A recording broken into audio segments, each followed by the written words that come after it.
जय श्री कृष्ण मित्रों, जय जय श्री सीताराम। आइए देखते हैं दोस्तों, आप लोगों के समक्ष में आज मैं ऐसी कथा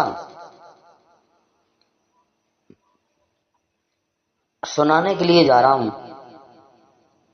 कि जो कथा भगवान श्री राम ने श्री लक्ष्मण जी को सुनाई थी।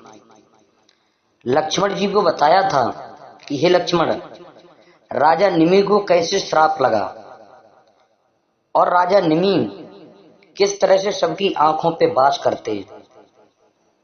भगवान श्री राम जी बोले, हे लक्ष्मण भैया, अब मैं तुम्हें श्राप से संबंधित एक अन्य कथा सुनाता हूं। हमारे ही पूर्वजों में निमि नामक एक प्रतापी राजा थे। वे महात्मा इक्ष्वाकु के 12वें पुत्र थे। उन्होंने बैजयंत नामक एक नगर बसाया था। इस नगर को बसाकर उन्होंने एक भारी यज्ञ का अनुष्ठान किया। यज्ञ संपन्न करने के लिए महर्षि वशिष्ठ, अत्रि, अंगिरा तथा भृगु की आमंत्रित किया। भृगु ऋषि को आमंत्रित किया। यज्ञ संपन्न करने के लिए वशिष्ठ, अत्रि, अंगिर तथा भृगु को आमंत्रित किया, किंतु वशिष्ठ का एक यज्ञ के लिए देवराज इंद्र ने पहले ही वर्ण कर लिया था। इसलिए वे निमि से प्रतीक्षा करने के लिए कहकर इंद्र का यज्ञ कराने चले गए। भगवान श्री राम लक्ष्मण जी को समझा रहे हैं कि लक्ष्मण, हमारी इन बातों को बड़ा ध्यान से सुनना। फिर भगवान श्री राम बोले, हे लक्ष्मण, वशिष्ठ के जाने पर महर्षि गौतम ने यज्ञ को पूरा कराया। वशिष्ठ ने लौटकर जब देखा कि गौतम यज्ञ को पूरा कर रहे हैं तो उन्होंने क्रोध होकर निमि से मिलने की इच्छा प्रकट की। जब 2 घड़ी प्रतीक्षा करने पर भी निमि से भेंट ना हो सकी गुरु वशिष्ठ की, तो महाराज वशिष्ठ जी को क्रोध आ गया। वशिष्ठ जी ने उन्हें श्राप दे दिया, ये राजा निमि, तुमने मेरी अवहेलना करके दूसरे पुरोहित को वरण किया है, इसलिए तुम्हारा शरीर अचेतन होकर गिर जाएगा। जब राजा निमि को इस श्राप की बात मालूम हुई तो उन्होंने भी वशिष्ठ जी को श्राप दिया कि आपने मुझे अकारण ही श्राप दिया है, अतएव आपका शरीर भी अचेतन होकर गिर जाएगा। महाराज निमि ने भी महाराज वशिष्ठ को श्राप दे दिया। इस प्रकार श्रापों के कारण दोनों ही विधेय हो गए। यह सुनकर लक्ष्मण बोले,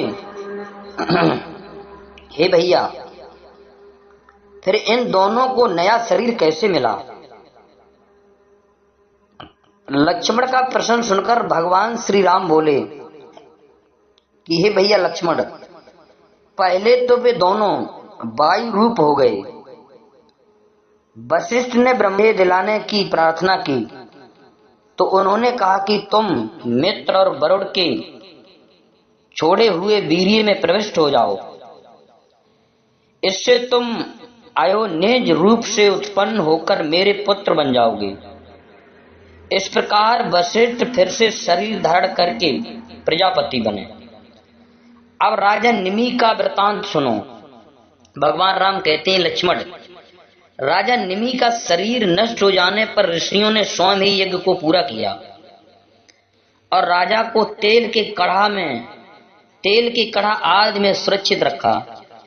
यज्ञ कार्यों से निवृत्त होकर महर्षि भृगु ने राजा निमि की आत्मा से पूछा कि तुम्हारे जीव चैतन्य को कहां स्थापित किया जाए।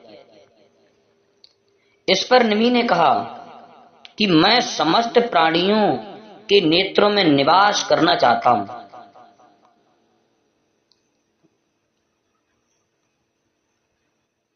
भृगु राजा निमि की आत्मा से पूछा कि तुम्हारे जीव चैतन्य को कहां स्थापित किया जाए। महात्मा भृगु ने महाराज निमि से पूछा कि तुम्हारी जीवात्मा को कहां पहुंचाया जाए। इस पर निमि ने कहा कि मैं समस्त प्राणियों के नेत्रों में निवास करना चाहता हूं। भक्तों, राजा की यह अभिलाषा पूर्ण हुई, तब से निमि का निवास वायु रूप होकर समस्त प्राणियों के नेत्रों में हो गया। उन्हीं राजा के पुत्र मिथिलापति जनक हुए और विधेय कहलाए। दोस्तों, ये बड़ी मार्मिक कथा है जो भगवान श्री राम ने स्वयं लक्ष्मण जी को सुनाई थी। अगर हमारी ये कहानी आपको अच्छी लगे तो हमारे चैनल को सब्सक्राइब करें, लाइक करें।